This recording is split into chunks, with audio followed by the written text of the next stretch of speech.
We have West Brom versus Sheffield United, probably the most uninspiring game of the weekend.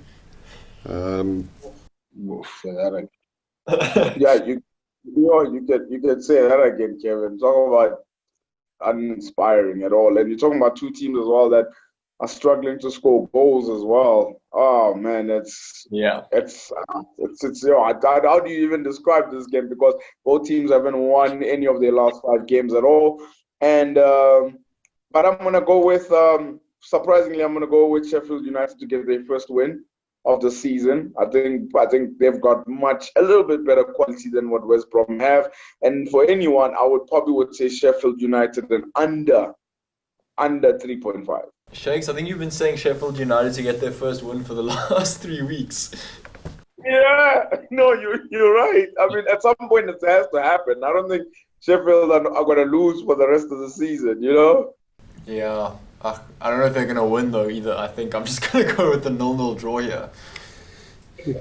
It's a tough one, because I mean, the longer they go without a win, the more pressure, and they're not going to get a bit of chance against a team like West Brom. But I don't think that they can do it. I like the 1-1 draw in this game if there's going to be any goals at all. Yeah. Not an inspiring match. Southampton versus Man United. A very interesting game. And I think at 3.78, Southampton offering some good value odds. Yeah.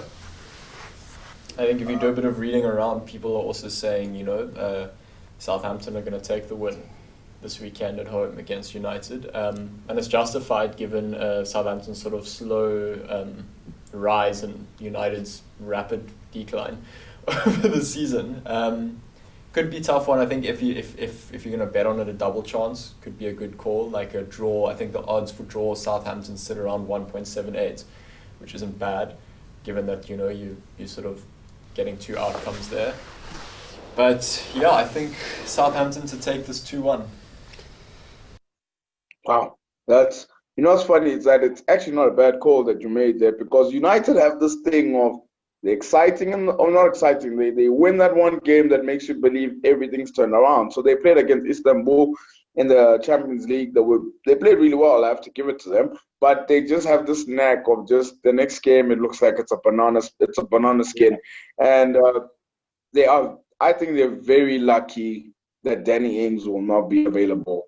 And because of that, I think they want to scrape it 2-1 Manchester United. They want to scrape it. Yeah, it's interesting, eh?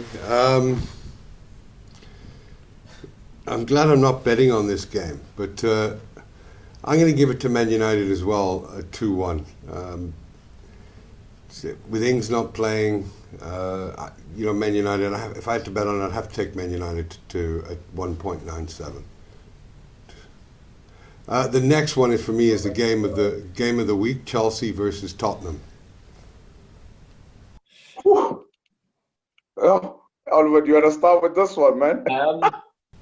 Yeah, it's interesting. I think that how the game goes is going to depend on very much on those first 10 minutes. I think it's either going to be it's tough. It's tough because I feel like if Tottenham are able to score early, Marino's just going to park, and it could then be like a 1-0 affair, or Chelsea comes back and it's 1-0. But the thing is, both sides have shown their ability to just score goals this season, which has been great to watch. Especially coming from a Marino side that you didn't actually expect to be scoring as many. I like a 2-2 in this, but I would love for Tottenham to win. But I'm going to go 2-2, Chelsea-Tottenham. Shakes, what do you think? It's a very interesting clash, this one, because you look at both teams. Once upon a time, Chelsea conceded 3 goals and they drew 3-3 with Southampton. And as well as remember when Tottenham also drew 3-3 with West Ham United. And now they've turned into two, better teams now. They're defending a lot better. They're scoring goals as well. And I think a draw doesn't help any of these teams. If you want to put a stamp and say, put me next to Liverpool, we're fighting for this title, recognize us, put some respect on our names. Someone has to win this clash. Someone has to win this game. And someone is going to be a pretender in this game. And I think the pretender is Tottenham, and the winner is Chelsea. Chelsea win this game 3-1. Sure. Yeah, I like what I've seen from Chelsea. I like what I've seen from their new goalkeeper acquisition. I think he's kept 7 clean sheets in his last 9 games in all competitions. The chemistry seems to be working. I like Chelsea at home to get a 2-1 win against Tottenham. I think they're for real and may even win the title this year. Arsenal versus Wolverhampton Wanderers. I think there's some really good value in Wolves here. I mean, they've been blowing hot and cold, but Arsenal's pretty much just been blowing cold. Failing to score goals. So I think Wolves at 3.84. Granted they don't have any injuries, which they don't seem to have from the reading I've done before the show. I think it's going to be a 2-1 Wolves. Well, that's interesting. I think Arsenal have to score at some stage, and it could potentially be this weekend in sort of like a response to just how torrid last weekend was. But I don't think they'll score enough to win. I think it'll be Wolves. Yeah. Geez, I don't want to talk about this team, man. Okay. So Arsenal going up against Wolves, playing at home. They're struggling to score goals. I think this is how it's probably going to go. I think Wolves are going to dominate the boxing match. This guy is going to get hit. Arsenal's going to get hit. Round after round, they're going to get hit. And in the final round, in the 12th round, I think Arsenal get the knockout punch. And they end up winning.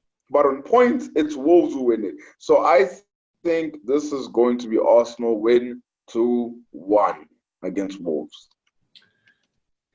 Yeah, look, there's no doubt that Wolves are a different team after selling Doughty and Jota. They're just not the same team. They're 2 excellent players. So for me, Wolves have been disappointing, but then when you see what players at the same level of talent that they don't have, just how disappointing is it? I'm going to go with Arsenal 1-0 at home this weekend. You're keeping a clean sheet. This is unbelievable. Yeah. No, I know. And not that Arsenal score, it'll probably be an own goal from some Wolves player. So you know what's interesting about this game as well is that people go on about Arsenal not scoring goals, which they are not scoring goals as well. But Wolves have actually scored the same amount of goals as Arsenal in the league this season. Yeah, but we expected more from Arsenal. What's that? 10? No. So they're both on nine goals. Both on 9 goals scored. Yeah, that's interesting. Yeah. Well, it should be a low-scoring game then, shouldn't it? Hopefully so. But I think Kevin, I'm hoping for that 1-0, man. Well, I think you take any score to 0, eh? Without a shadow of a doubt. And then we got Leicester Fulham, which to me is a pretty simple one. I like Leicester to beat Fulham 2-0. Fulham are Fulham, and Leicester are a much better side. Yeah, I like Leicester 3-1. Yo, that was quick. Fun enough, if you ever wanted a game that spells out obvious bet on this game, is definitely Jamie Vardy scoring in this game. I think that's the most obvious bet you can ever place on this game. At any time goal scorer on Betway 1.65. Yeah, definitely. I think Leicester are gonna run home with this one. I think they'll definitely get a penalty too as well. Yeah, I probably also would say 3-1 Leicester. Yeah. Yeah, and they also bounced back well. They had a heavy defeat last week, so I expect them to rebound this week.